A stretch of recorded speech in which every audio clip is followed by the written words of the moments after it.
Hello students, आज जो chapter हम पढ़ने जा रहे हैं उसका नाम है वेक्टर। ये क्लास 11 फिजिक्स का एक चैप्टर है। आज के डिस्कशन में हम सिर्फ वेक्टर के बेसिक इन्फॉर्मेशंस जैसे वेक्टर क्या होता है, उसके टाइप्स कितने होते हैं, दो वेक्टर के बीच में हम एंगल कैसे निकालेंगे, इन सारी चीज़ों पे फोकस करेंगे। ऑपरेशंस ऑन वेक्टर जैसे addition of vector, subtraction of vector, multiplication of vector, ये हम नेक्स्ट वीडियो में डिस्कस करेंगे। तो सबसे पहले हम समझते हैं कि वेक्टर क्वांटिटी होती क्या है। तो हमें पता है कि कोई भी ऐसी क्वांटिटी जिसको मेजर कर सकते हैं वो होती है फिजिकल क्वांटिटी। जैसे इस मार्कर की लेंथ, इसको मेजर कर सकते हैं, तो ये लेंथ एक फिजिकल क्वांटिटी हो गई। इस मार्कर का मास कितना है ये भी हम मेजर कर सकते हैं, ये भी एक फिजिकल क्वांटिटी हो गया। इस मार्कर का वॉल्यूम, इस मार्कर का कर्व सरफेस एरिया, इसका वेट कितना है, ये सारी चीजें हम मेजर कर सकते हैं। तो ऐसी क्वांटिटी जिसको मेजर किया जा सके उसको बोला जाता है फिजिकल क्वांटिटी। एग्जाम्पल के लिए लेंथ हो गया, मास हो गया, फोर्स हो गया, प्रेशर हो गया। अब यूनिट्स एंड मेजरमेंट में हमने फिजिकल क्वांटिटीज को दो पार्ट्स में डिवाइड किया था। एक पार्ट था फंडामेंटल क्वांटिटी और दूसरा था डिराइव्ड क्वांटिटी। फंडामेंटल क्वांटिटीज हमारे पास कितनी थी? 7 क्वांटिटीज थी। ये ऐसी क्वांटिटीज थी जो किसी और क्वांटिटी पर डिपेंड नहीं करती है, जैसे लेंथ, मास, टेम्परेचर, ये सारी ऐसी क्वांटिटी है जो किसी और क्वांटिटी पर डिपेंड नहीं करती, इसलिए इनको क्या बोला जाता है? Fundamental quantity. और डिराइव्ड क्वांटिटी जैसे स्पीड जो होता है वो लेंथ पे भी डिपेंड करता है और टाइम पे भी डिपेंड करता है। तो स्पीड क्योंकि दो फिजिकल क्वांटिटीज पे डिपेंड कर रहा है, तो ऐसी क्वांटिटीज जो दो या दो से ज्यादा फिजिकल क्वांटिटी पे डिपेंड करे उन्हें बोला जाता था डिराइव्ड क्वांटिटी। ये सब हम यूनिट्स एंड मेजरमेंट में पढ़ चुके हैं। तो यहाँ पे बेसिस क्या था इस फंडामेंटल क्वांटिटी के डिवीजन का? यहाँ पे बेसिस ये था कि वो क्वांटिटीज जो किसी और क्वांटिटी पर डिपेंड ना कर रही हो उनको फंडामेंटल क्वांटिटीज बोला जा रहा था, और वो क्वांटिटी जो दो या दो से ज्यादा फंडामेंटल क्वांटिटीज पर डिपेंड कर रही थी उन्हें डिराइव्ड क्वांटिटी बोला जा रहा था। बट यहाँ पे हम फिर से फिजिकल क्वांटिटी के ही टाइप्स को डिस्कस कर रहे हैं, बट यहाँ बेसिस ऑफ डिवीजन क्या है? एडिशन। कि ऐसी क्वांटिटीज जिनके एडिशन के लिए हमें ये देखने की जरूरत नहीं है कि उन दोनों के बीच में एंगल कितना है, ऐसी क्वांटिटी को हम बोलते हैं स्केलर क्वांटिटी। मतलब यहाँ पे जो बेसिस ऑफ डिवीजन है वो क्या है? एडिशन की। हम उस क्वांटिटी को किस तरीके से ऐड कर रहे हैं। तो इस बेसिस ऑफ एडिशन के अकॉर्डिंग जो 3 डिवीजन किया गया उसमें पहली क्वांटिटी है स्केलर क्वांटिटी, दूसरी है वेक्टर क्वांटिटी और तीसरी है टेंसर क्वांटिटी। टेंसर क्वांटिटी हमें पढ़ना नहीं है, ये हमारे सिलेबस का पार्ट है नहीं, बट फिर भी हम इसके बारे में थोड़ी बहुत नॉलेज ले लेंगे। स्केलर क्वांटिटी एक ऐसी क्वांटिटी होती है जिसके पास सिर्फ और सिर्फ मैग्नीट्यूड होता है, डायरेक्शन नहीं होता। मतलब डायरेक्शन को चेंज करने पे इस क्वांटिटी पे कोई भी इफेक्ट नहीं पड़ेगा। तो इस क्वांटिटी को हम क्या बोलेंगे? क्या है? Scalar quantity. जैसे इस मार्कर की जो लेंथ है, लेट सपोज इस मार्कर की लेंथ 15 सेंटीमीटर है, तो अगर हम इस मार्कर को इस तरीके से रख के इसकी लेंथ को मेजर करें तब भी इसकी लेंथ 15 सेंटीमीटर ही होगी। लेकिन अगर इस मार्कर की डायरेक्शन को चेंज कर दें, अगर हम अब इसकी लेंथ को मेजर करें तो क्या डायरेक्शन के चेंज होने पे इसके लेंथ में कोई चेंज आएगा? नहीं आएगा। तो लेंथ क्या हो गई? Scalar quantity. क्यों? क्योंकि डायरेक्शन के चेंज होने पे उस क्वांटिटीज में कोई भी चेंज नहीं हो रहा, इसलिए ऐसी क्वांटिटी जो सिर्फ और सिर्फ मैग्नीट्यूड पे डिपेंड करे, डायरेक्शन पे डिपेंड ना करे, ऐसी क्वांटिटी को क्या बोला जाता है? Scalar quantity. दूसरा क्या है? Vector quantity. वेक्टर क्वांटिटी कैसी क्वांटिटी होगी? जो मैग्नीट्यूड पे तो डिपेंड करेगा ही, उसके पास मैग्नीट्यूड तो होगा ही, साथ ही साथ उसके पास क्या होना चाहिए? डायरेक्शन भी होना चाहिए। मतलब कि वो डायरेक्शन पे डिपेंड करे। जैसे ये जो मार्कर है, ये मार्कर हमने अभी दिया हुआ है, अगर हम इस पे 1 न्यूटन का फोर्स डाउनवर्ड डायरेक्शन की तरफ से लगाएं, जैसे हम इस पे 1 न्यूटन का फोर्स नीचे की तरफ से लगा रहे हैं, ऐसे ऊपर की साइड, तो ये मार्कर किधर जा रहा है? ऊपर की साइड जा रहा है। लेकिन अगर हम वही 1 न्यूटन का फोर्स अपवर्ड डायरेक्शन में ना लगा के हॉरिजॉन्टली लगा दिए होते, जैसे अब हम 1 न्यूटन का फोर्स इस पे इस डायरेक्शन में लगा रहे हैं, तो क्या अभी भी ये मार्कर ऊपर जा रहा है? नहीं जा रहा। फोर्स हमने दोनों ही केस में 1 न्यूटन ही लगाया, लेकिन फोर्स की डायरेक्शन को चेंज करने पे हमने देखा कि इफेक्ट पड़ा, है ना। बॉडी पहले किसी और डायरेक्शन में जा रही थी, बाद में किसी और डायरेक्शन में जाने लगी। तो ऐसी क्वांटिटी जो मैग्नीट्यूड पे भी डिपेंड करे और डायरेक्शन पे भी डिपेंड करे, ऐसी क्वांटिटीज को हम बोलते हैं कि वो वेक्टर क्वांटिटी है। बट जरूरी नहीं कि अगर कोई क्वांटिटी मैग्नीट्यूड और डायरेक्शन दोनों पे डिपेंड कर रही हो तो वेक्टर क्वांटिटी हो ही जाए। वेक्टर क्वांटिटी होने के लिए इन दोनों कंडीशन को फुलफिल तो करना ही होता है, साथ ही साथ तीसरी कंडीशन फुलफिल करनी होती है जो होता है vector law of addition. Vector law of addition. कोई भी क्वांटिटी वेक्टर क्वांटिटी तभी होगी जब वो मैग्नीट्यूड और डायरेक्शन दोनों पे डिपेंड करे और साथ ही साथ वो फॉलो करे वेक्टर लॉ ऑफ एडिशन को। जैसे देखते हैं कि वेक्टर लॉ ऑफ एडिशन है क्या। हम मान लेते हैं कि हमारे पास 2 स्केल हैं या 2 रॉड हैं। पहले रॉड की लेंथ हमने मान ली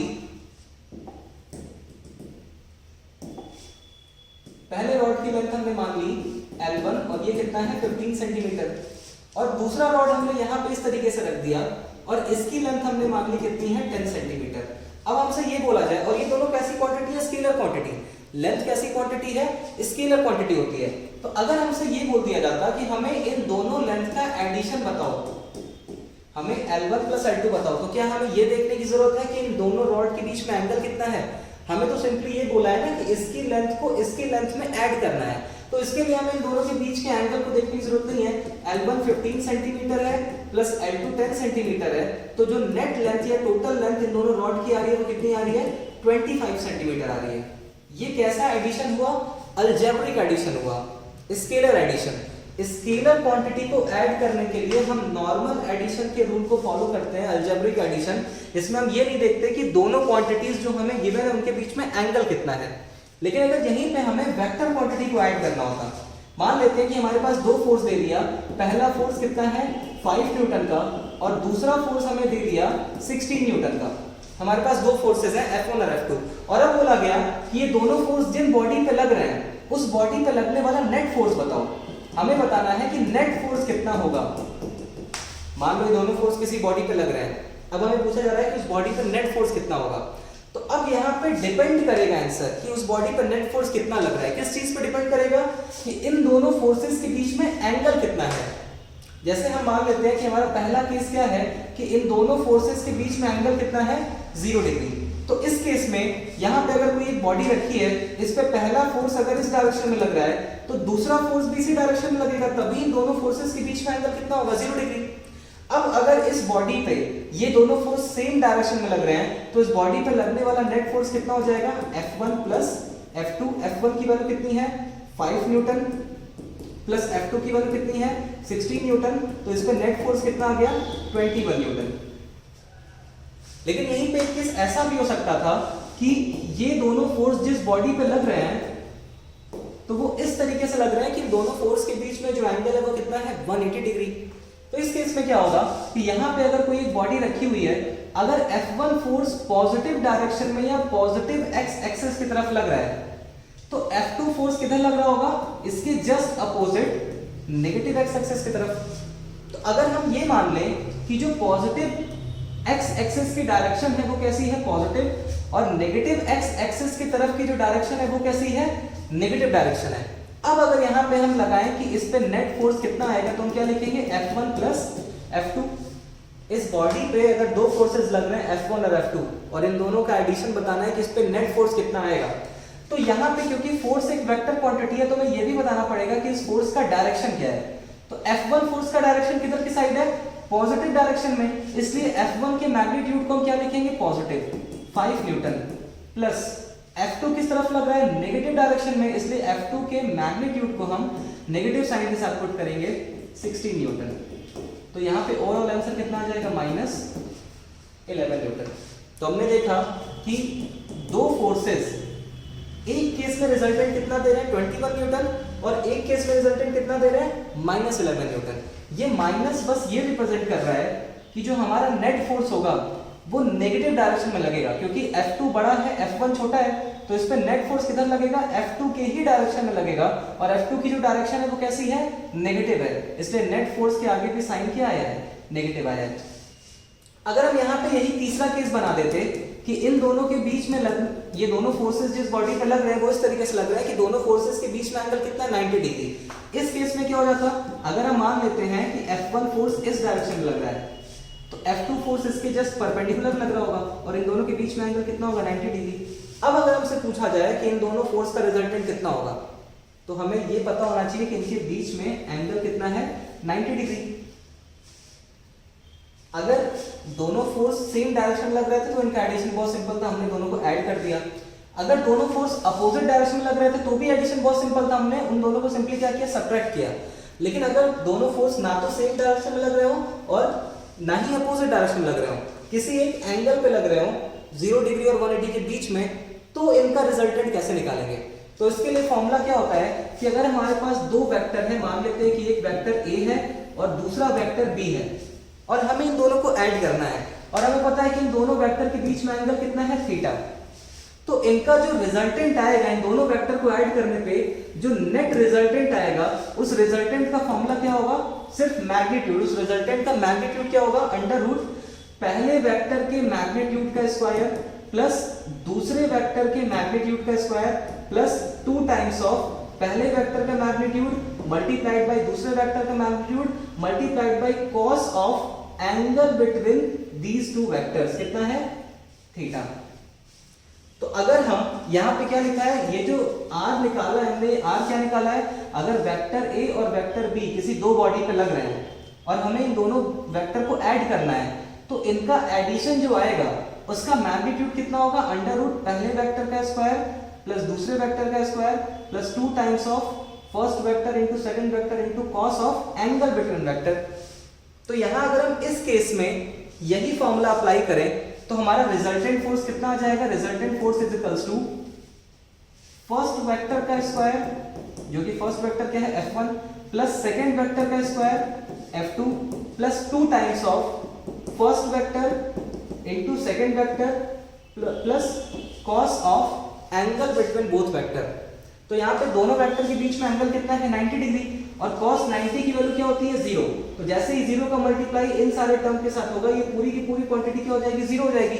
तो आंसर क्या आया, आंसर आया f is equals to under root f1 square plus f2 square. और यहाँ पे हम f1 f2 की वैल्यू पुट कर देंगे तो कितना आ जाएगा, f is equals to under root 5 का स्क्वायर 25 प्लस 16 का स्क्वायर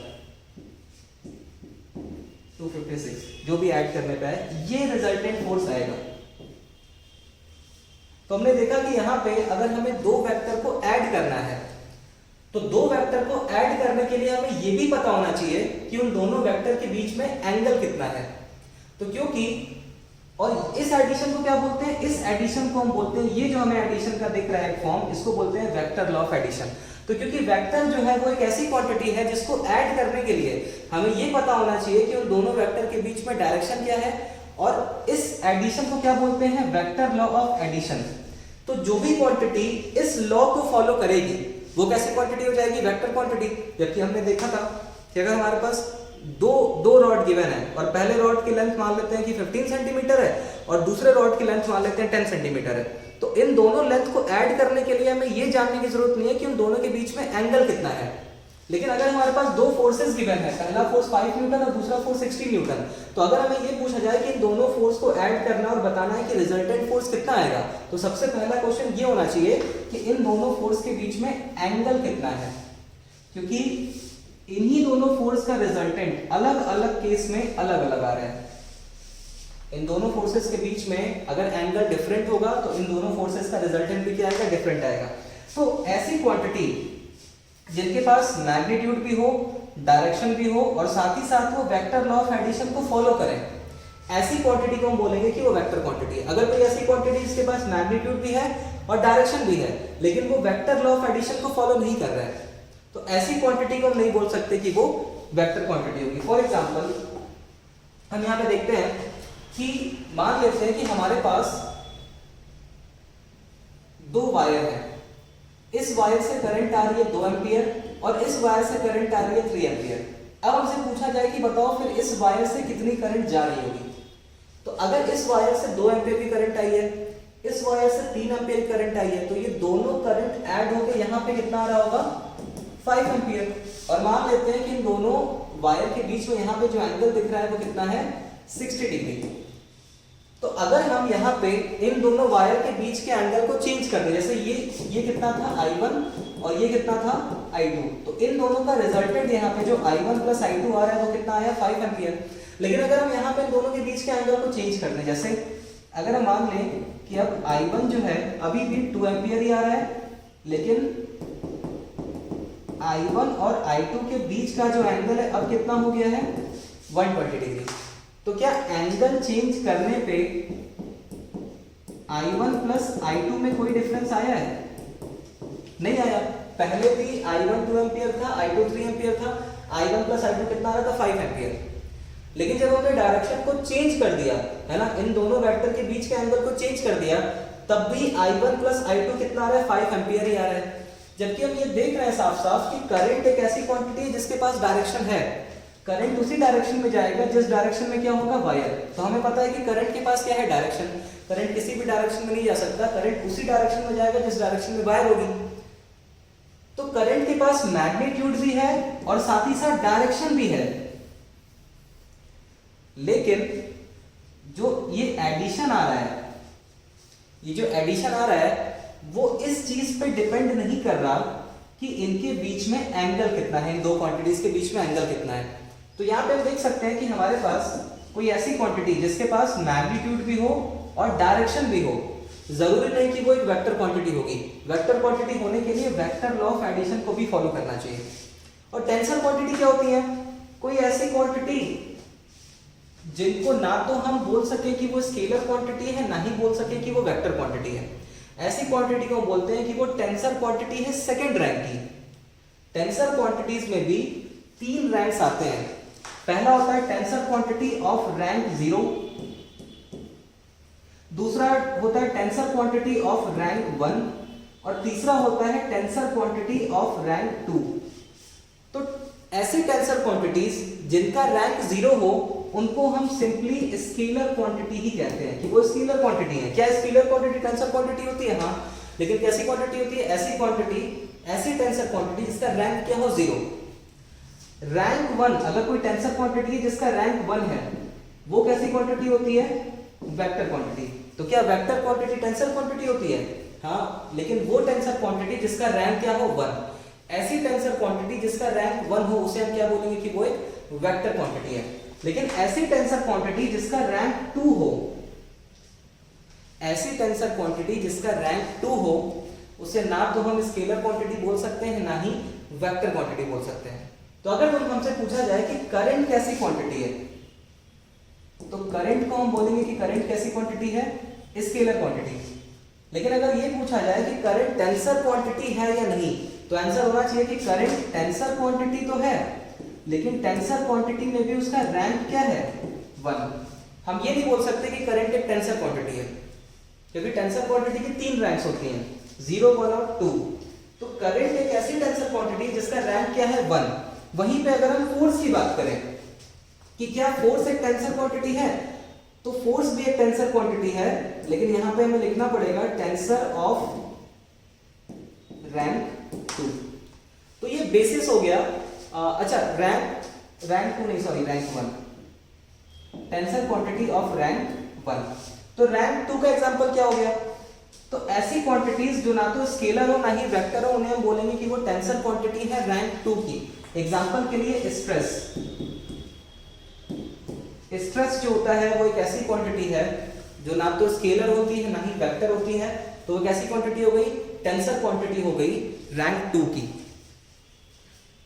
तो ये हो गया बेसिस कि फिजिकल क्वांटिटी को जब हम किस टाइप से उनका एडिशन किया जा रहा है इसके बेसिस पे डिवाइड करते हैं। तो हमारे पास 3 तरीके की क्वांटिटी आती है, स्केलर, वेक्टर और टेंसर।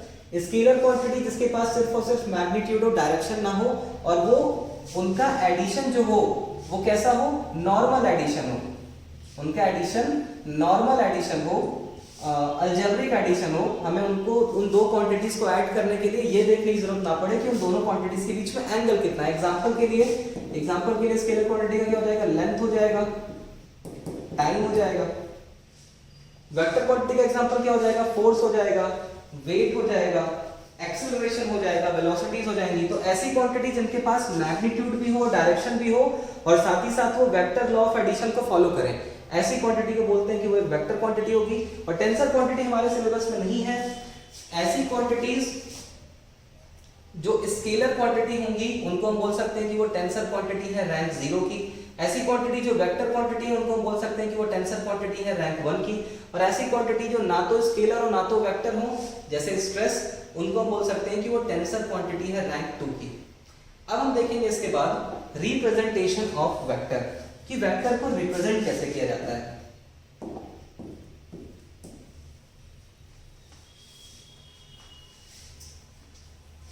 तो वेक्टर को रिप्रेजेंट करने के लिए हमारे पास कुछ की पॉइंट्स होने चाहिए। सबसे पहला की पॉइंट क्या है,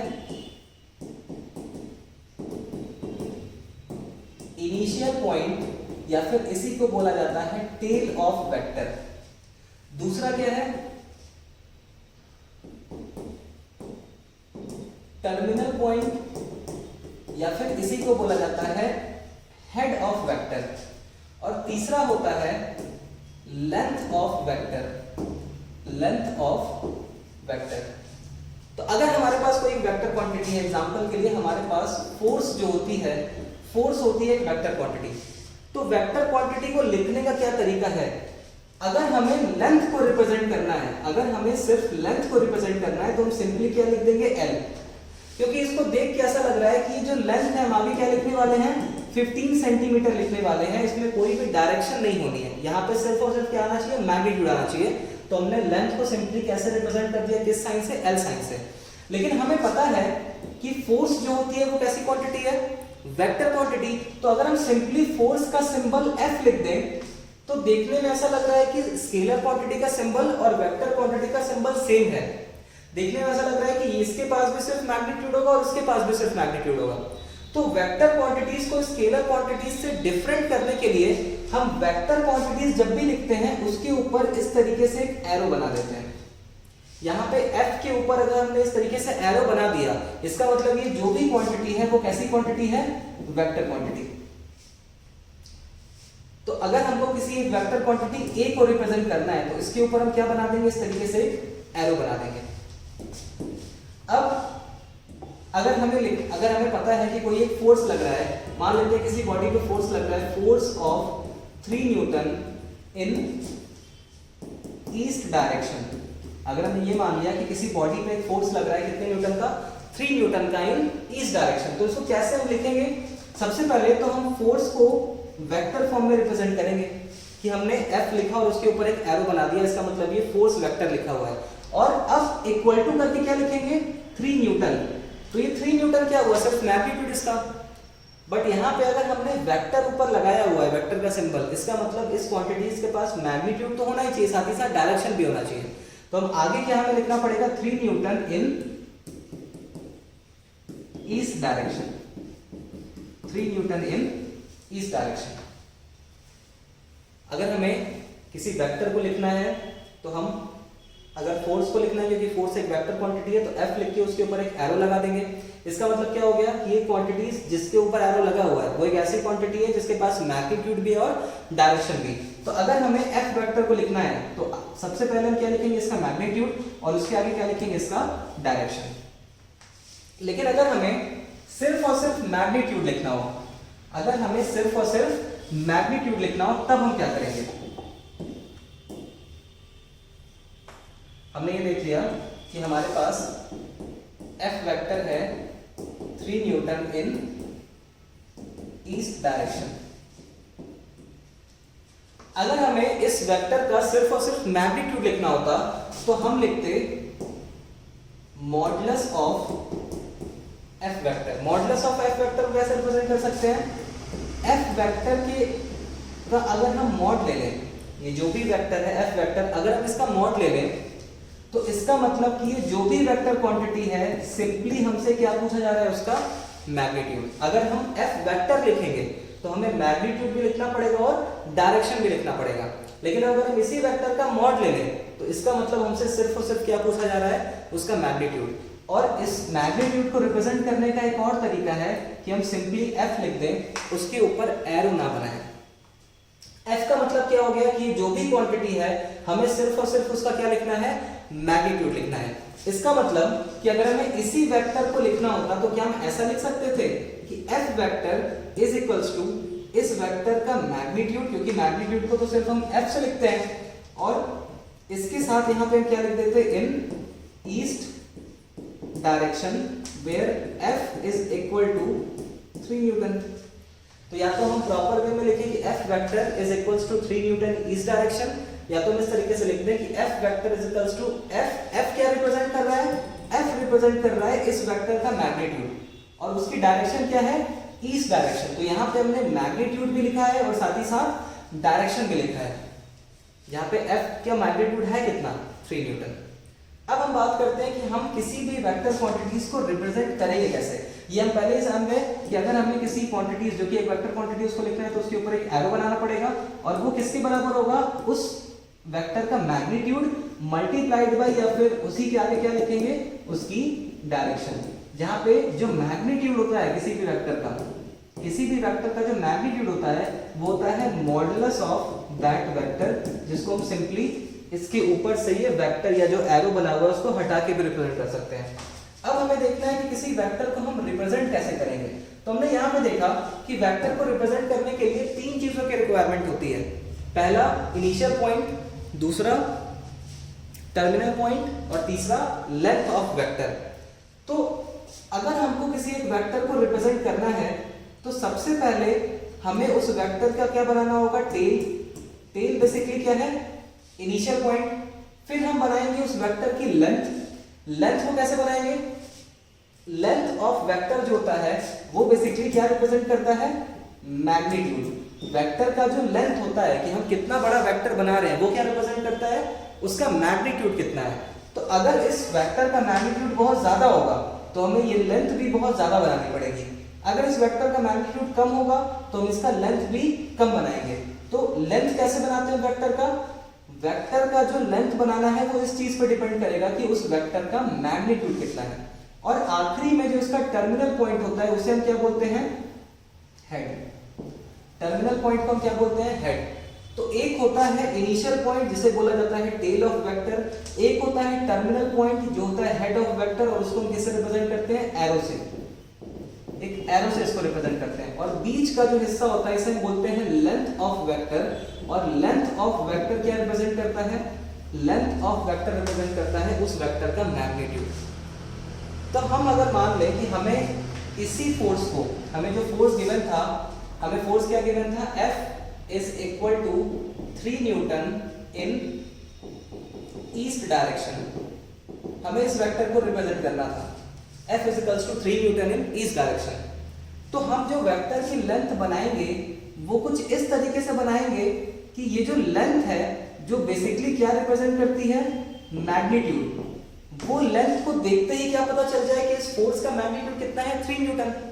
इसका मतलब कि अगर हम ये मान लें कि जो हम लेंथ बनाने जा रहे हैं वो 1 सेंटीमीटर कितने न्यूटन के इक्वल है, 1 न्यूटन के। हमें यहाँ पे स्केलिंग करनी पड़ेगी। स्केलिंग का मतलब कि 1 सेंटीमीटर इज इक्वल टू, हमने क्या मान लिया, 1 न्यूटन। तो हमको फोर्स का मैग्नीट्यूड कितना चाहिए, 3 न्यूटन चाहिए। तो इसके लिए हमें लेंथ कितना बनाना पड़ेगा, 3 सेंटीमीटर का। तो अगर हम ये मान लें कि कोई एक फोर्स है जो किस डायरेक्शन में लग रहा है, ईस्ट डायरेक्शन में, तो ईस्ट डायरेक्शन में हम एक फोर्स वेक्टर को बनाएंगे और इसकी लेंथ कितनी होनी चाहिए, 3 सेंटीमीटर। और ये जो एरो है, ये एरो किस डायरेक्शन में पॉइंट करना चाहिए, ईस्ट डायरेक्शन में। और ये वेक्टर का क्या हो गया, टेल। अब इस वेक्टर को देख के बिल्कुल क्लियरली समझ में आ रहा है कि अगर हमने स्केलिंग पहले ही कर दी है कितनी, 1 centimetre is equals to 1 newton, तो यहाँ पे यहां से यहां तक इस वेक्टर की लेंथ हमने कितनी बनाई है, 3 सेंटीमीटर। और वेक्टर की जो लेंथ होती है वो क्या रिप्रेजेंट करता है, उसका मैग्नीट्यूड। इसका मतलब कि इस वेक्टर की लेंथ अगर 3 सेंटीमीटर है और 1 सेंटीमीटर 1 न्यूटन के इक्वल है, तो 3 सेंटीमीटर कितने के इक्वल होगा, 3 न्यूटन के। और इस वेक्टर का जो हेड होगा, हेड हमेशा क्या पॉइंट आउट करता है, डायरेक्शन, कि वो वेक्टर किस डायरेक्शन में लग रहा है। तो ये जो एरो है या जो हेड है वो किस तरफ पॉइंट कर रहा है, ईस्ट डायरेक्शन में पॉइंट कर रहा है। इसलिए हम इसको सिंपली देख के ही बता सकते हैं कि ये जो भी फोर्स है ये कितना है, 3 न्यूटन इन ईस्ट डायरेक्शन। तो ये हो गया रिप्रेजेंटेशन ऑफ वेक्टर। वेक्टर को रिप्रेजेंट करने के लिए 3 चीजों की रिक्वायरमेंट होती है। पहला टेल ऑफ वेक्टर, दूसरा हेड ऑफ वेक्टर और तीसरा लेंथ ऑफ वेक्टर। जहां पे टेल वो पॉइंट है जहां से वेक्टर का स्टार्टिंग पॉइंट है, जहां पे वेक्टर का इनिशियल पॉइंट बोल सकते हैं। हेड क्या है, वेक्टर का टर्मिनल पॉइंट। और हेड पे जो एरो होती है वो हमें क्या बताती है, इस वेक्टर का डायरेक्शन। और तीसरा क्या है, इस वेक्टर की लेंथ। और इस वेक्टर की लेंथ हमें क्या बताएगी, इस वेक्टर का मैग्नीट्यूड। तो अगर हम यहीं पे एक क्वेश्चन दे दें कि हमें एक वेक्टर को बनाना है, हमें एक वेलोसिटी बनानी है, किसी बॉडी की जो वेलोसिटी है वो कितनी है, 5 metre per second in north direction, 5 metre per second in north. तो सबसे पहले यहाँ पे हम डायरेक्शन बना लेंगे जिससे हमें ये पता चलेगा कि नॉर्थ की डायरेक्शन क्या है। अब यहाँ पे हमें स्केलिंग करनी पड़ेगी क्योंकि हमें इसका मैग्नीट्यूड दिखाना है 5 मीटर पर सेकेंड। तो यहाँ पे हमें स्केलिंग पहले कर देंगे कि 1 centimetre is equals to 1 metre per second. 1 centimetre is equals to 1 metre per second. तो ये जो वेलोसिटी है इसका मैग्नीट्यूड है 5 मीटर पर सेकेंड, तो इसकी लेंथ हमें कितनी बनानी पड़ेगी, 5 सेंटीमीटर बनानी पड़ेगी। और इसका डायरेक्शन क्या है, नॉर्थ डायरेक्शन है। तो इसलिए क्योंकि हमें पता है नॉर्थ डायरेक्शन इस तरफ है, तो यहां से हम एक वेक्टर ड्रॉ करेंगे जिसका लेंथ कितना होगा, 5 सेंटीमीटर। तो ये जो वेक्टर है हम इसे बोल सकते हैं कि एक ऐसा वेक्टर है जिसका मैग्नीट्यूड कितना है, 5 मीटर पर सेकेंड। 1 सेंटीमीटर का 1 मीटर पर सेकेंड है, तो 5 सेंटीमीटर का 5 मीटर पर सेकेंड। और इसके डायरेक्शन क्या है, नॉर्थ डायरेक्शन। यहीं पे मान लेते हैं कि ये v1 वेक्टर हो गया। यहीं पे अगर हमको एक और वेक्टर रिप्रेजेंट करना होता v2 जिसका मैग्नीट्यूड मान लेते हैं कितना है, 10 metre per second in north direction. तो इस वेक्टर को बनाने के लिए हमें जो इस वेक्टर की लेंथ होगी वो थोड़ी बड़ी बनानी पड़ेगी। इसका लेंथ कितना होना चाहिए, 10 सेंटीमीटर। और इसका एरो किस डायरेक्शन में पॉइंट करना चाहिए, नॉर्थ डायरेक्शन में। इसका मतलब हमें जिस वेक्टर की लेंथ बनानी है वो लेंथ किस चीज पे डिपेंड करेगा कि उस वेक्टर का मैग्नीट्यूड कितना है। लेंथ ऑफ वेक्टर जो होता है वो इस वेक्टर के मैग्नीट्यूड को रिप्रेजेंट करता है। तो ये हमारा रिप्रेजेंटेशन हो गया। अगला जो टॉपिक हमें देखना है, अगला टॉपिक हमें देखना है angle between vectors.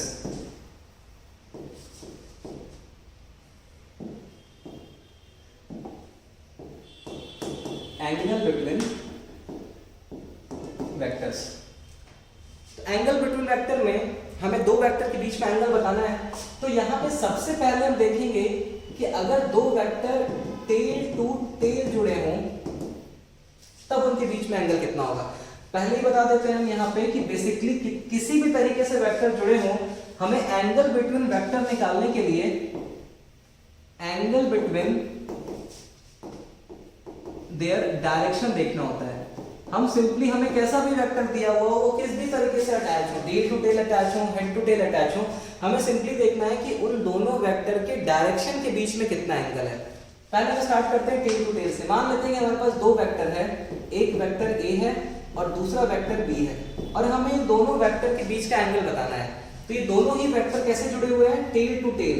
Vector A का टेल वेक्टर बी के टेल से अटैच है, तो ये टेल टू टेल जुड़े हैं। अब यहाँ पे दो एंगल आ रहा है ए और बी के बीच में।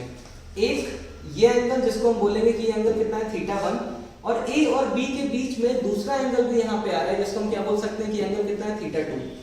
तो हमें कौन सा एंगल लेना होगा, हमेशा हम जब भी इस तरीके का केस आएगा कि हम दो वेक्टर बनाएंगे, हमेशा दो एंगल आएंगे। एक एंगल आएगा θ1 और जो दूसरा एंगल होगा वो बेसिकली 360 डिग्री माइनस θ1 होगा।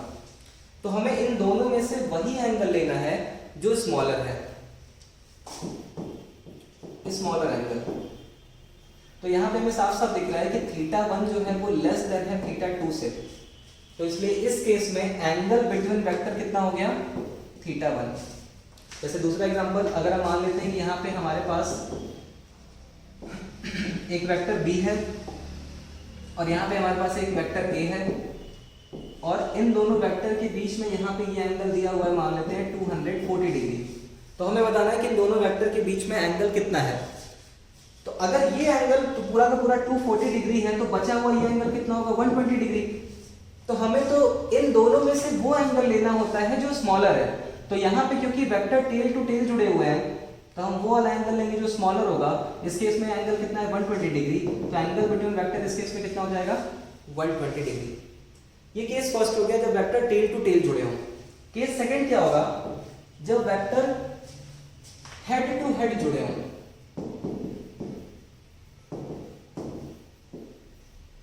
जब वेक्टर का हेड हेड पे अटैच हो, जैसे मान लेते हैं कि ये हमारा वेक्टर बी है और यहां से हमने दूसरा वेक्टर बना दिया वेक्टर ए। तो यहां पे वेक्टर्स में वेक्टर की पैरेलल शिफ्टिंग अलाउड होती है ना। ये बहुत इंपॉर्टेंट पॉइंट है कि वेक्टर्स को पैरेलली शिफ्ट किया जा सकता है। वेक्टर के केस में पैरेलल शिफ्टिंग अलाउड होती है। एग्जांपल के लिए अगर मान लो यहाँ पे हमने वेक्टर ए बनाया हुआ है, तो इस वेक्टर ए को पैरेलली शिफ्ट करके हम कहीं पे भी लेके जा सकते हैं। अगर वेक्टर ए यहाँ पे इस तरीके से बना हुआ है तो हम इसको पैरेलली शिफ्ट करके वेक्टर ए को यहाँ भी बना सकते हैं यहाँ से पैरेलली शिफ्ट करके वेक्टर ए को यहाँ पे भी बना सकते हैं, यहाँ से पैरेलली शिफ्ट करके वेक्टर ए को हम यहाँ पे भी बना सकते हैं। तो इस केस में अगर हम वेक्टर ए को पैरेलली शिफ्ट करके यहाँ पे ले आए, मान लो हमने वेक्टर ए को कुछ इस तरीके से बना दिया और वेक्टर बी को पैरेलली शिफ्ट करके हम यहाँ पे लेके आए, ये वेक्टर को हम बी को पैरेलली शिफ्ट करके यहाँ पे ले आए, तो हमने देखा कि जैसे हेड टू हेड ये जुड़े हुए थे। अगर हम वेक्टर को पैरेलली शिफ्ट कर दें तो हम इन्हीं दोनों वेक्टर को टेल टू टेल भी अटैच कर सकते हैं। तो इस केस में ये जो एंगल यहाँ पे बन रहा होगा वही होगा एंगल बिटवीन वेक्टर। तो अगर हम वेक्टर ए को पैरेलली शिफ्ट करके यहाँ पे ले जाते और वेक्टर बी को पैरेलली शिफ्ट करके यहाँ पे ले जाते, तो वेक्टर ए और वेक्टर बी के बीच में बनने वाला यहाँ पे जो एंगल थीटा है वो बेसिकली इस एंगल के ही बराबर होता। और हम पहले ही क्या लिखे थे कि जब भी हमें एंगल बिटवीन वेक्टर पूछेगा तो हमें हमेशा क्या निकालना है, एंगल बिटवीन देयर डायरेक्शन। तो यहाँ पे वेक्टर ए की डायरेक्शन ये थी, वेक्टर बी की डायरेक्शन ये थी, इन दोनों डायरेक्शन के बीच में यहाँ पे एंगल कितना है, थीटा 1। इस केस में वेक्टर ए की डायरेक्शन ये है, वेक्टर बी की डायरेक्शन ये है, हमें एंगल कौन सा लेना है, ये वाला, दोनों में से जो भी छोटा होगा।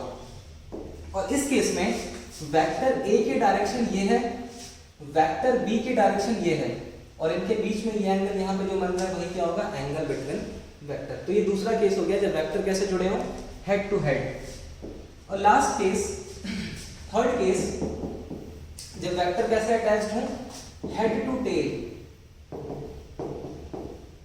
जब vector head to tail attached हो, जैसे मान लेते हैं कि यहाँ पे हमारे पास एक वेक्टर ए है और इसके हेड से दूसरा वेक्टर जो है उसका टेल स्टार्ट हुआ है। तो यहाँ पे हम देखें तो ये दोनों वेक्टर ना तो टेल टू टेल जुड़े हुए हैं और ना ही हेड टू हेड जुड़े हुए हैं, ये वेक्टर हेड टू टेल जुड़े हैं। इस केस में हमें पता है कि वेक्टर की पैरेलल शिफ्टिंग अलाउड होती है। तो अगर हम वेक्टर ए को पैरेलली शिफ्ट करके यहाँ पे ले आते, जैसे ये वेक्टर बी है और अगर वेक्टर ए को पैरेलली शिफ्ट करके हम यहाँ पे ले आए तो ये जो एंगल बन रहा होगा यही होगा एंगल बिटवीन वेक्टर, क्योंकि इस केस में वेक्टर कैसे जुड़ा हुआ है, टेल टू टेल। तो ये एंगल यहाँ पे क्या बन रहा है, ये एंगल थीटा। तो अगर वेक्टर हेड टू टेल जुड़े हैं तो ये जो एंगल होगा इसे हम बोलेंगे कि ये एंगल बिटवीन वेक्टर है। और अगर यहाँ पे हम वो वाला कॉन्सेप्ट लगाएं कि एंगल बिटवीन वेक्टर क्या होता है, एंगल बिटवीन देयर डायरेक्शन। तो वेक्टर ए की डायरेक्शन ये रही, वेक्टर बी की डायरेक्शन ये रही, और इन दोनों डायरेक्शन के बीच में जो एंगल बन रहा है ये हो गया एंगल बिटवीन वेक्टर्स। तो एंगल बिटवीन वेक्टर जो है वो तीन चीजों पे डिपेंड करता है, मतलब एक ही चीज पे डिपेंड करता है, वो क्या है कि वेक्टर का एडिशन कैसे हुआ है। तो वेक्टर का एडिशन तीन तरीके से हो सकता है, पहला है टेल टू टेल, दूसरा है हेड टू टेल और तीसरा है हेड टू हेड। और तीनों ही केस में जो हमें एंगल बिटवीन वेक्टर्स निकालना होता है वो बेसिकली क्या होता है, एंगल बिटवीन देयर डायरेक्शंस। तो अगर यहाँ पे हम ये मान लें कि हमारे पास एक वेक्टर यहाँ पे गिवन है, वेक्टर ए, दूसरा वेक्टर यहाँ से अटैच्ड है, ये हो गया वेक्टर बी, और तीसरा वेक्टर सी जो है वो कुछ इस तरीके से बना हुआ है। और अब ये मान लें कि इन तीनों ही वेक्टर की जो लेंथ है वो इक्वल है, इन तीनों ही वेक्टर की जो लेंथ है वो इक्वल है। तो हमें सबसे पहले बताना है angle between vector A and vector B, दूसरा हमें बताना है angle between vector A and vector C, और तीसरा angle between vector B and vector C. एक बार ट्राई करिए, तीनों ही केसेस में वेक्टर ए और वेक्टर बी के बीच का एंगल, वेक्टर ए और वेक्टर सी के बीच का एंगल, और वेक्टर बी और वेक्टर सी के बीच का एंगल।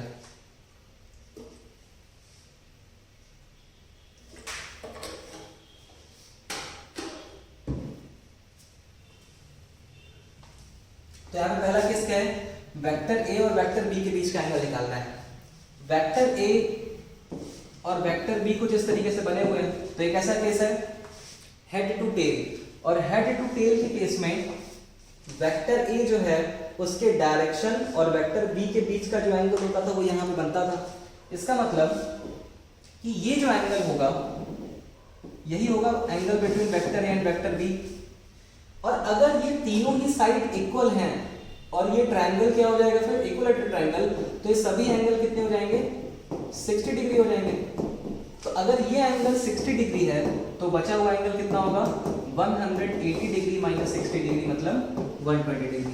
तो ए और बी के बीच का एंगल कितना आ गया, 120 आ गया। उसी तरीके से ए और सी के बीच का एंगल, सी को अगर हम इस तरीके से आगे प्रोड्यूस करें और ये रहा हमारा वेक्टर ए, तो ये वेक्टर सी की डायरेक्शन, ये वेक्टर ए की डायरेक्शन, ये एंगल कितना आएगा 120 डिग्री। तो इसका भी आंसर कितना हो गया, 120 हो गया। और आखिर क्या बचा, वेक्टर बी और वेक्टर सी के बीच का एंगल। तो वेक्टर बी की डायरेक्शन कुछ इस तरीके से है, वेक्टर सी की डायरेक्शन कुछ इस तरीके से है, तो इनके बीच में यहाँ पे जो एंगल बन रहा होगा ये क्या होगा, angle between B and C vector. ये भी कितना आ गया, 120 डिग्री। तो हमने ये भी देख लिया कि वेक्टर क्वांटिटी क्या होती हैं, उनका रिप्रेजेंटेशन कैसे होगा और एंगल बिटवीन वेक्टर्स कैसे निकालेंगे। अब हम देखेंगे types of vectors. Types of vector, पहला क्या होगा, पहला होगा इक्वल वेक्टर। दो वेक्टर क्वांटिटी तभी इक्वल होगी जब उनका मैग्नीट्यूड भी इक्वल हो और उनका डायरेक्शन भी सेम हो। जब मैग्नीट्यूड और डायरेक्शन किन्हीं वेक्टर्स का सेम होगा तो ऐसे वेक्टर्स को हम बोलेंगे कि वो क्या है, इक्वल वेक्टर। जैसे यहाँ पे वेक्टर ए बना दिया और इसी के पैरेलल दूसरा वेक्टर हमने बी बना दिया, और इस तरीके से बनाया कि वेक्टर ए का जो मैग्नीट्यूड है वो वेक्टर बी के मैग्नीट्यूड के इक्वल है, जिसको सिंपली हम a इज टू बी भी लिख सकते हैं। और साथ ही साथ क्योंकि वेक्टर a जो है वो पैरेलल है वेक्टर b के, तो ये रिप्रेजेंट कर रहा है कि इनकी डायरेक्शन भी क्या होगी, सेम होगी। इस केस में हम ये बोल सकते हैं कि वेक्टर a जो है वो इक्वल होगा वेक्टर b के। तो दो वेक्टर अगर इक्वल होंगे तो उनका मैग्नीट्यूड सेम होना चाहिए, a is equals to b, और उनके बीच में जो एंगल होना चाहिए वो कितना होना चाहिए, 0 डिग्री। अगर दो वेक्टर के बीच के में एंगल जो है वो 0 डिग्री है, इसका मतलब हुआ कि दोनों वेक्टर आपस में कैसे हैं, पैरेलल वेक्टर।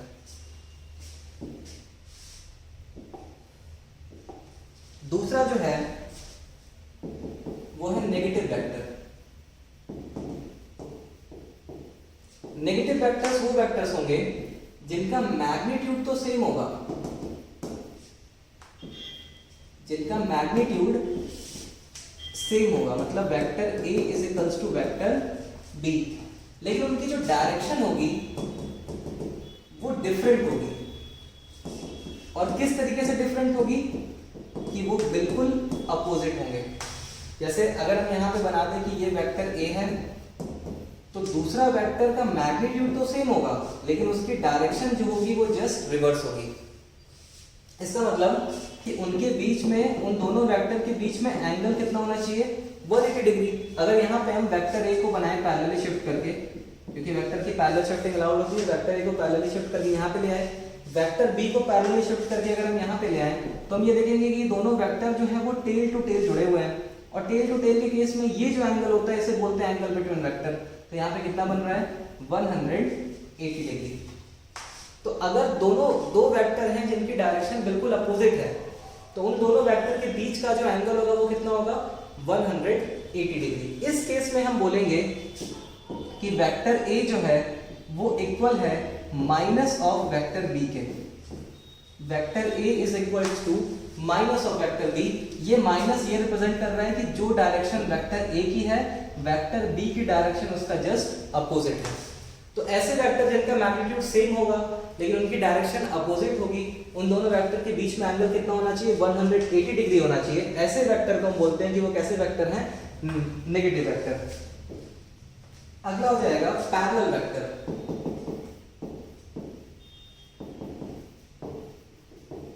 पैरेलल वेक्टर्स, तो कोई भी वेक्टर्स जिनकी डायरेक्शन सेम हो, उनका मैग्नीट्यूड सेम हो चाहे ना हो उससे फर्क नहीं पड़ता, उनकी डायरेक्शन सेम होनी चाहिए। ऐसे वेक्टर को हम बोलेंगे कि वो क्या है, पैरेलल वेक्टर। एग्जांपल के लिए अगर हम यहाँ पे एक वेक्टर a बनाएं और इसके नीचे दूसरा वेक्टर बना दें b, तो हम यहाँ पे साफ साफ दिख रहा है कि वेक्टर a का जो मैग्नीट्यूड है वो इक्वल नहीं है वेक्टर b के मैग्नीट्यूड के। लेकिन वेक्टर ए की जो डायरेक्शन है, vector A is parallel to vector B की, वेक्टर ए की जो डायरेक्शन है वो वेक्टर बी की ही डायरेक्शन है। वेक्टर ए और वेक्टर बी दोनों आपस में पैरेलल हैं, इनके बीच में जो एंगल बन रहा है वो कितना बन रहा है, 0 डिग्री। इसलिए ऐसे वेक्टर्स को हम क्या बोलेंगे, कैसे वेक्टर है, पैरेलल वेक्टर। चौथा क्या हो जाएगा, चौथा हो जाएगा anti parallel vector. Parallel vector के केस में मैग्नीट्यूड इक्वल हो या ना हो इससे कोई फर्क नहीं पड़ता, जबकि जो इक्वल वेक्टर थे, इक्वल वेक्टर ऐसा वेक्टर होगा जिनका मैग्नीट्यूड भी सेम होना चाहिए, डायरेक्शन तो सेम होगा ही लेकिन उसका मैग्नीट्यूड भी सेम होना चाहिए। एंटी पैरेलल वेक्टर उनका मैग्नीट्यूड सेम होना चाहिए लेकिन डायरेक्शन कैसी होनी चाहिए, अपोजिट। इक्वल वेक्टर और पैरेलल वेक्टर में क्या डिफरेंस है कि इक्वल वेक्टर में मैग्नीट्यूड सेम होना चाहिए और पैरेलल वेक्टर के केस में मैग्नीट्यूड सेम हो चाहे ना हो इससे कोई फर्क नहीं पड़ता, बस दोनों का डायरेक्शन सेम हो। एंटी पैरेलल वेक्टर ऐसे वेक्टर जिनकी डायरेक्शन जस्ट अपोजिट हो, यहाँ पे वेक्टर ए बना हुआ है और इसके जस्ट अपोजिट वेक्टर बी हमने बना दिया, तो हमें साफ साफ दिख रहा है कि वेक्टर ए का जो मैग्नीट्यूड है वो इक्वल नहीं है वेक्टर बी के मैग्नीट्यूड के। मैग्नीट्यूड डिफरेंट हो सकता है लेकिन वेक्टर ए जो है वो एंटी पैरेलल है वेक्टर बी के। एंटी पैरेलल कैसे रिप्रेजेंट करेंगे, अगर ए बी के पैरेलल है तो उसको इस तरीके से रिप्रेजेंट करते हैं, अगर ए बी के एंटी पैरेलल है तो सेम वही सिंबल बनाएंगे, बस किसी एक वेक्टर के आगे माइनस लगा देंगे। इसका ये मतलब हुआ कि वेक्टर ए और वेक्टर बी के बीच में जो एंगल बन रहा है वो कितना बन रहा है, 180 डिग्री। इनका जो डायरेक्शन होना चाहिए, ये डायरेक्शन कैसा होना चाहिए, अपोजिट। अब जो नेक्स्ट टाइप है, फिफ्थ टाइप, ये हो जाएगा कोलिनियर वेक्टर। कोलिनियर वेक्टर्स ऐसे वेक्टर्स जो एक ही लाइन में लाई कर रहे हो, ऐसे वेक्टर्स जो एक ही लाइन में लाई कर रहे हो, ऐसे वेक्टर्स को हम बोलते हैं कोलिनियर वेक्टर। एग्जांपल के लिए मान लेते हैं कि हमारे पास इस तरीके से एक लाइन है, इस लाइन पे ये जो वेक्टर हमने बनाया है ये मान लेते हैं कि ये वेक्टर ए है, वेक्टर बी कुछ इस डायरेक्शन में आ रहा है और वेक्टर सी कुछ इस डायरेक्शन में है।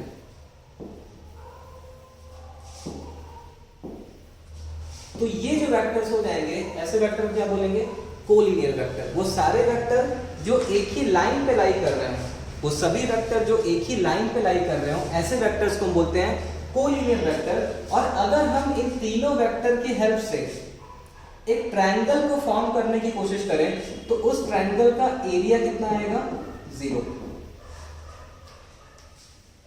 अगर ट्रायंगल की तीनों साइड एक ही लाइन पे लाई कर जाए तो सबसे पहले तो वो ट्रायंगल पॉसिबल नहीं होगा, और क्योंकि वो ट्रायंगल पॉसिबल नहीं होगा, वो ट्रायंगल नहीं बन पा रहा, तो उसका एरिया कितना होगा, 0। तो कोलिनियर वेक्टर्स ऐसे वेक्टर्स होते हैं जिन वेक्टर की हेल्प से बनने वाला एरिया कितना होगा, 0।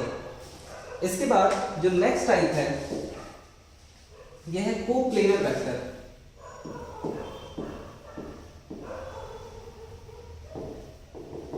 कोप्लेनर वेक्टर ऐसे वेक्टर्स जो एक ही प्लेन पे लाई कर रहे हो, ऐसे वेक्टर्स को बोला जाता है कि वो कैसे वेक्टर हैं, कोप्लेनर वेक्टर। एग्जांपल के लिए कि अगर हम यहाँ पे एक वेक्टर ए बना दें और दूसरा वेक्टर बी बना दें, तो क्या ये दोनों ही वेक्टर इस बोर्ड के प्लेन पे लाई कर रहे हैं,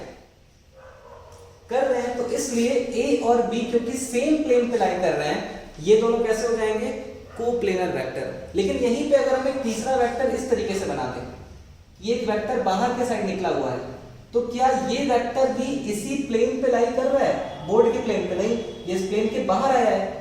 तो इस केस में ए, बी और सी जो है वो कोप्लेनर वेक्टर नहीं होंगे क्योंकि वो एक ही प्लेन पे लाई नहीं कर रहा है। एक ही प्लेन पे कब लाई करते, जब हम यहाँ पे वेक्टर ए बना दें, दूसरा वेक्टर हमने बी बना दिया और तीसरा वेक्टर अगर हम सी ऐसे बना देते तो ये तीनों ही वेक्टर्स जो हैं वो एक ही प्लेन पे लाई कर रहे हैं, इसलिए वेक्टर क्या हो जाएंगे, कोप्लेनर वेक्टर। अब अगर हमारे पास दो वेक्टर्स हैं, तो वो हमेशा एक ही प्लेन पे लाई करेंगे। जैसे हम मान लेते हैं कि हमारे पास एक वेक्टर और दो वेक्टर्स इस तरीके से प्रेजेंट हैं। अगर इन दोनों वेक्टर को हम इस तरीके से रखें तो ये दोनों ही वेक्टर इस बोर्ड के प्लेन पे लाई कर रहे हैं, इसमें कोप्लेनर है। अगर इनमें से एक वेक्टर को अगर हम ऐसे बाहर निकाल लेते हैं तब भी तो कोई एक ऐसी प्लेन आती ना जिसपे दोनों वेक्टर लाई कर रहे हो। एग्जांपल के लिए मान लेते हैं कि एक वेक्टर जो है वो बोर्ड के प्लेन पे है और दूसरा वेक्टर जो है वो बोर्ड के प्लेन से बाहर निकला हुआ है इस तरीके से। तो कोई तो ऐसा प्लेन होगा ना, कोई तो ऐसा प्लेन होगा जो इन दोनों वेक्टर को कंटेन कर रहा हो। अगर हम कितना भी डायरेक्शन चेंज कर ले, जैसे हम इन दोनों वेक्टर की डायरेक्शन इस तरीके से चेंज कर लें, तब भी तो यहाँ पे एक ऐसा प्लेन लाई आएगा जिसपे दोनों वेक्टर क्या कर रहे हैं, लाई कर रहे हो। तो दो वेक्टर्स जो हैं वो हमेशा कोप्लेनर होंगे। Two vectors are always coplanar.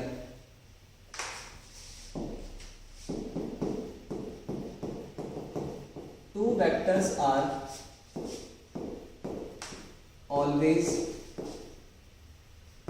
Coplanar. ये दो वेक्टर हमेशा कोप्लेनर होंगे। लेकिन तीन वेक्टर के केस में अगर वो तीनों ही वेक्टर एक ही प्लेन पे लाई कर रहे हैं तभी कोप्लेनर होंगे। अगर तीनों वेक्टर में से कोई एक वेक्टर भी उस प्लेन पे लाई नहीं किया जिसपे ए और बी कर रहे हैं तो वो कोप्लेनर नहीं होंगे। इसके बाद जो है वो होता है जीरो वेक्टर।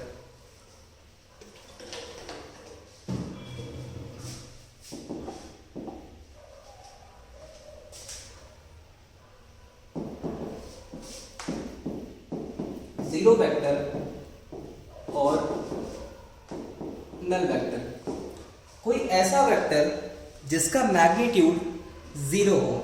कोई ऐसा वेक्टर, जैसे मान लेते हैं हमारे पास एक वेक्टर ए है और इस वेक्टर ए का जो मैग्नीट्यूड है वो किसके इक्वल है, जीरो के इक्वल। ऐसे वेक्टर को हम बोलेंगे कि वो एक नल वेक्टर है। और हमें पता है कि जो लेंथ ऑफ वेक्टर होता है, लेंथ ऑफ वेक्टर, वो उस वेक्टर का क्या रिप्रेजेंट करता है, मैग्नीट्यूड। तो अगर किसी वेक्टर का मैग्नीट्यूड जीरो है तो हम उसकी लेंथ को बना ही नहीं पाएंगे। और अगर लेंथ को बना नहीं पाएंगे तो सिर्फ टेल जो है, टेल ही बन पाएगा।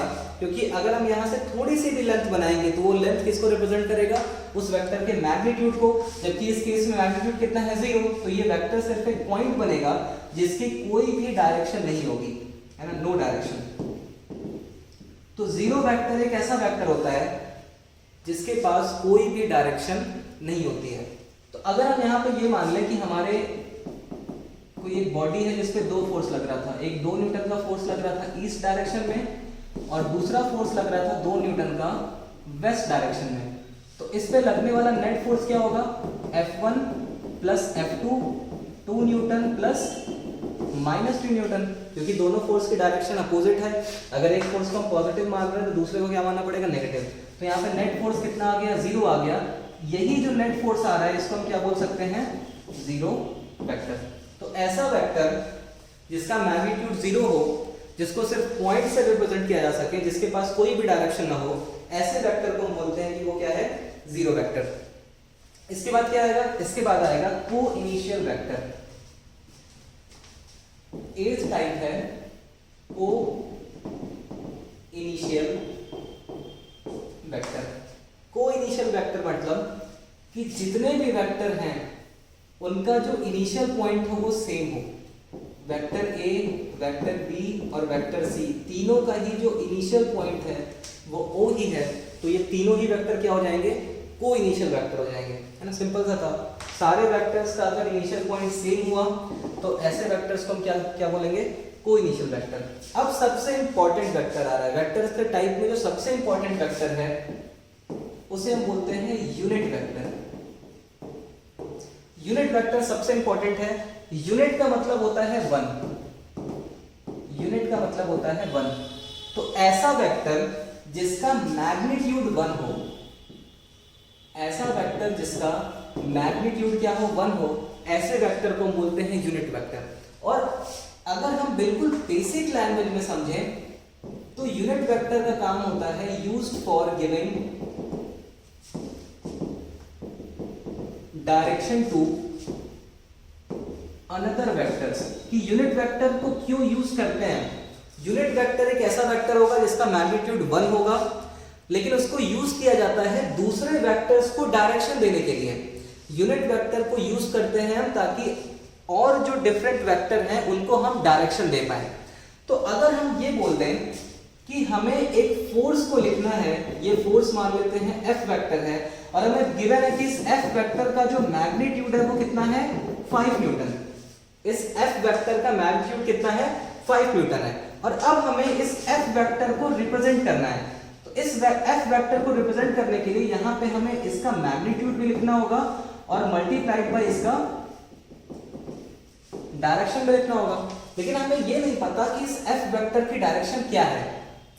तो अगर यहाँ पे F वेक्टर की डायरेक्शन में ही एक ऐसा वेक्टर होता जिसका मैग्नीट्यूड 1 होता, लेकिन इसकी डायरेक्शन वही है जो F वेक्टर की डायरेक्शन है, तो अभी के लिए अगर हम ये बोल दें कि ये जो यूनिट वेक्टर है इसका नाम है a कैप, है ना। यूनिट वेक्टर को हमेशा कैप से रिप्रेजेंट किया जाता है।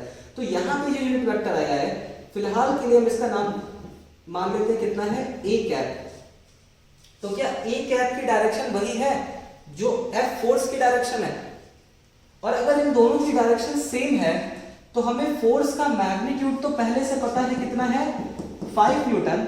अगर हम इसकी डायरेक्शन देने के लिए यहां पे ये लिख दें a कैप, तो a कैप एक ऐसा वेक्टर है, a कैप एक ऐसा वेक्टर है जिसका मैग्नीट्यूड क्या है 1।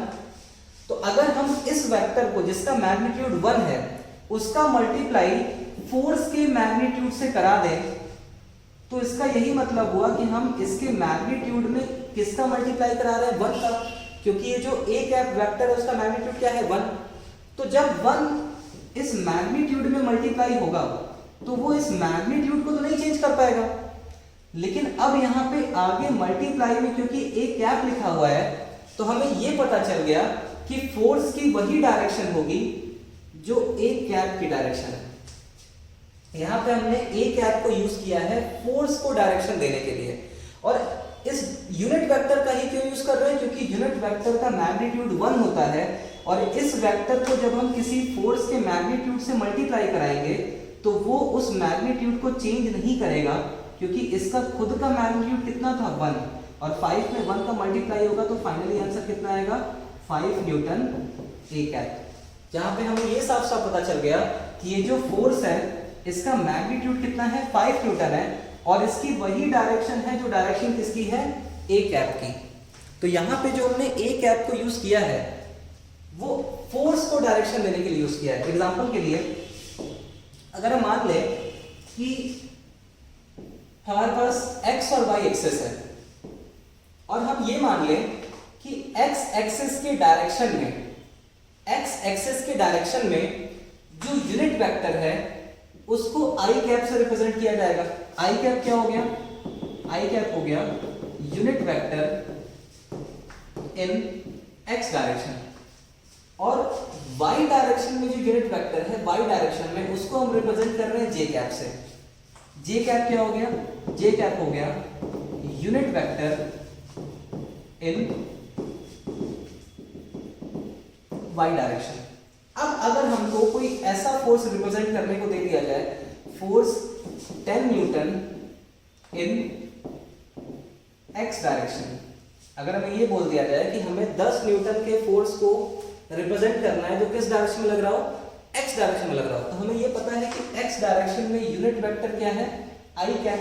तो इसी फोर्स को हम ऐसे भी तो लिख सकते हैं 10 न्यूटन i कैप, मतलब ये एक ऐसा फोर्स है जिसका मैग्नीट्यूड कितना है 10 न्यूटन, और उसकी डायरेक्शन वही है जो i कैप की डायरेक्शन है, और i कैप की डायरेक्शन क्या है x डायरेक्शन। यहीं पे अगर हमको किसी वेलोसिटी को रिप्रेजेंट करना होता, कितनी है 5 metre per second in y direction, 5 metre per second in y direction, तो इसको हम कैसे रिप्रेजेंट करते हैं? ये जो वेलोसिटी वेक्टर है ये हो जाएगा 5 metre per second j cap, जहां पे j कैप क्या है यूनिट वेक्टर इन y डायरेक्शन, कि y डायरेक्शन की तरफ लगने वाला जो यूनिट वेक्टर है उसको हम क्या रिप्रेजेंट कर रहे हैं j कैप, जहां पे i कैप और j कैप दोनों का ही जो मैग्नीट्यूड होगा वो कितना होगा 1।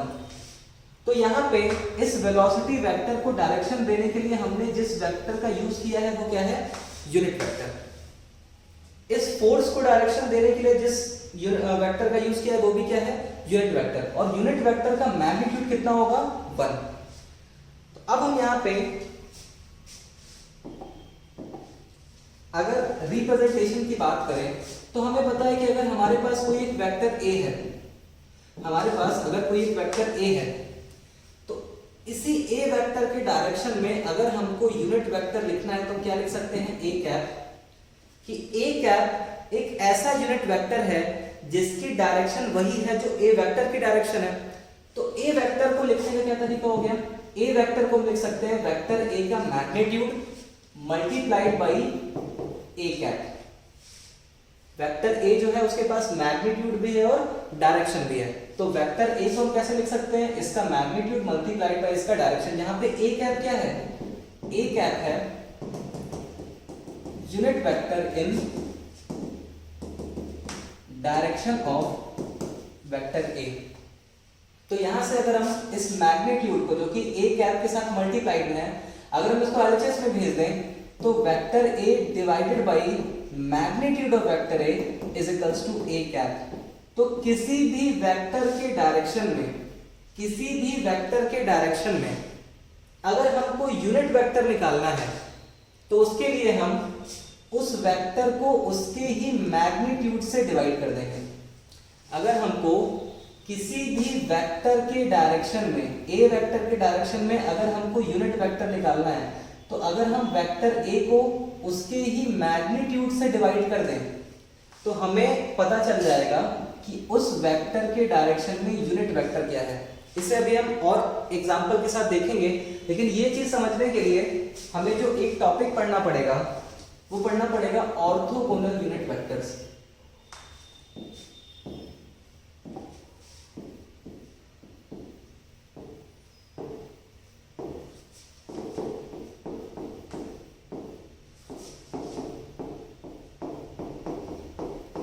वो यूनिट वेक्टर्स जो x, y, z डायरेक्शन में हो, ऐसे यूनिट वेक्टर्स को क्या बोलते हैं, ऑर्थोगोनल यूनिट वेक्टर्स।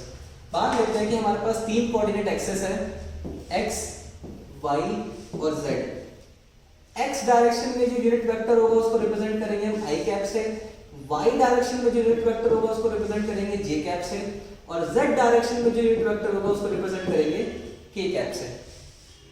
तो अगर हमको कोई एक वेक्टर दे दिया जाए, लेट सपोज हमें दे दिया गया, हमें पता चल गया कि ऑर्थोगोनल वेक्टर क्या है, आई कैप, जे कैप और के कैप, और ये सभी आपस में कैसे हैं, परपेंडिकुलर। जहां पे आई कैप का मैग्नीट्यूड, जे कैप का मैग्नीट्यूड और के कैप का मैग्नीट्यूड, सभी का मैग्नीट्यूड क्या है, 1, और आई कैप परपेंडिकुलर है जे कैप के, जे कैप परपेंडिकुलर है के कैप के, और के कैप परपेंडिकुलर है आई कैप के, सभी आपस में म्यूचुअली परपेंडिकुलर।